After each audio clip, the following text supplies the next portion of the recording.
Hello and welcome into the NWSL preview show as we get ready for match week 2 in the NWSL. Alongside former U.S. international Lori Lindsey, I'm Lisa Roman.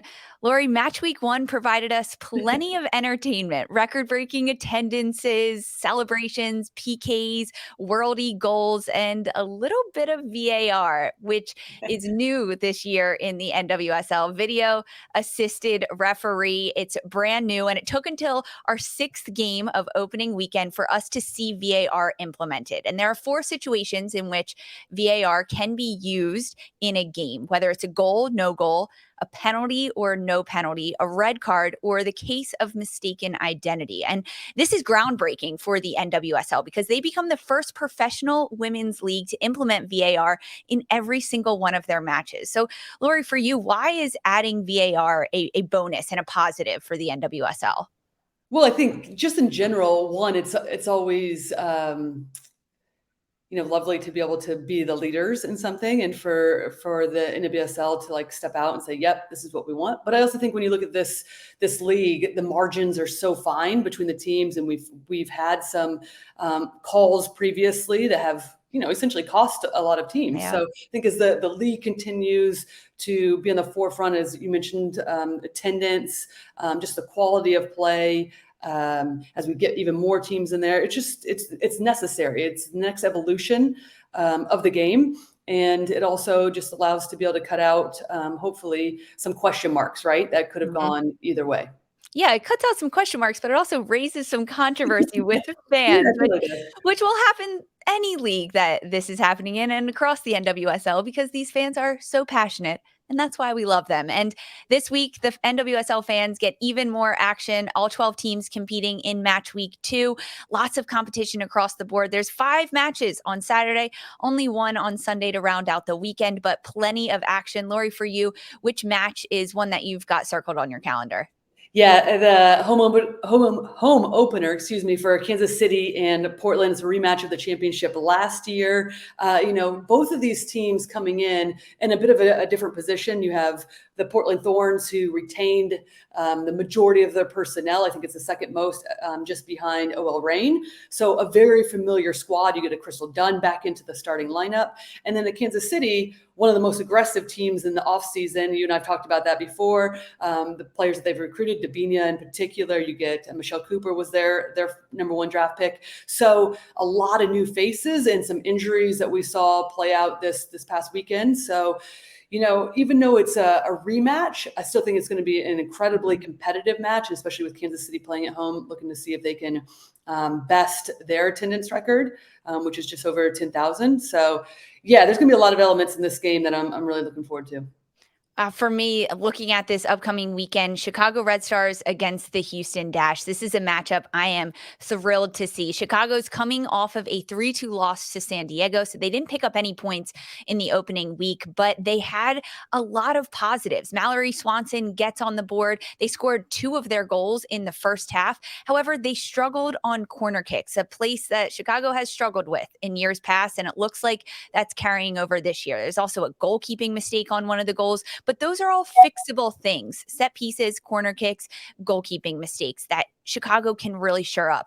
Meanwhile, on the other side, Houston Dash, they're coming off of a draw 0-0 with Racing Louisville. So they split points in the opening week, but Houston, they look dynamic in their front line. Ebony Salmon, Diana Ordonez, and Ryan Garris. Ryan Garris specifically, in just her sophomore season in the NWSL, she had the confidence of a 6-year veteran playing in this league. She was taking on defenders 1v1, playing with the ball with such confidence into the box, and the movement between Salmon and Ryan Garris was really confusing for Racing Louisville defense. So that front 3 for Houston against Chicago's back 3 is going to be incredibly exciting. It's going to be a mix of creativity and defensive organization that I just love to see. And I'm hoping for more goals across the board. That's what we want to see.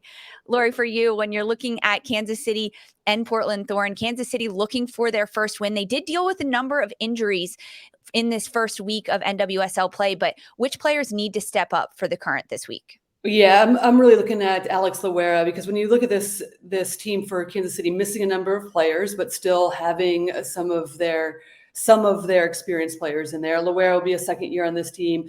Last weekend against North Carolina, they lost 1-0. She was playing in the holding mid position. That is going to be incredibly key in this game against a Portland Thorns who are extremely good, if not the best in the league in terms of transition. So her being able to keep possession, especially Haley Mace, their left back, likes to push forward, get into the attack, and for them to be able to keep possession, move the ball side to side, allow for the young player Michelle Cooper to be able to get more involved in this game. I think Alex Aware is going to have to shut things down, not only defensively, but then when she's in possession, just keep the ball moving and deny any sort of quick transitional moments for Portland, because that's when they've been exceptional. And we've seen Alex Loera play both sides of the ball really, really well. So we know she's up to the task. But going up against reigning NWSL champions in the Portland Thorns, they're coming off a 4-0 defeat over Orlando in the opening week. How do the Thorns stay atop the standings? Which player has to really step up? Yeah, I mean, listen, it was dominating performance against Orlando last weekend, no doubt about it. And, this is a Portland team that is okay with conceding possession. Actually, Orlando had more possession than they did. And so this is a team that will drop off, they'll allow for the space in behind. But, I mean, listen, we know what Sophia Smith can do, had a goal, had one of the assists this past weekend, but I'm looking at Crystal Dunn because she is a critical piece in the midfield. Now back into the starting lineup after limited minutes last year, after coming back from maternity leave, having giving birth to her first child. So to have her in the starting lineup, what she adds wasn't on the score sheet this past weekend, but her runs out of the midfield. I've even looked at some of the footage with Kuika, Sugita, and Crystal all playing on that right-hand side. That trio, their movement is so difficult. And I mentioned Haley Mace for Kansas City. It's going to be on that side. Haley likes to get higher up the field. So that is going to be an area that I feel like Portland can really exploit, get after. And it's going to be at the heart with Crystal Dunn making those runs, getting beyond, and Sugita tucking in at times. It is so fun to watch all that movement that Portland has. And now they're going into a Children's Mercy Park that, as you said, Kansas City looking to pack the park, as they say, and break a little bit more attendance records. But that's not anything Portland will shy away from by any means. In Chicago against Houston, I'm really looking at Houston forward Ebony Salmon. This is an English international that we've seen do incredible things on the pitch.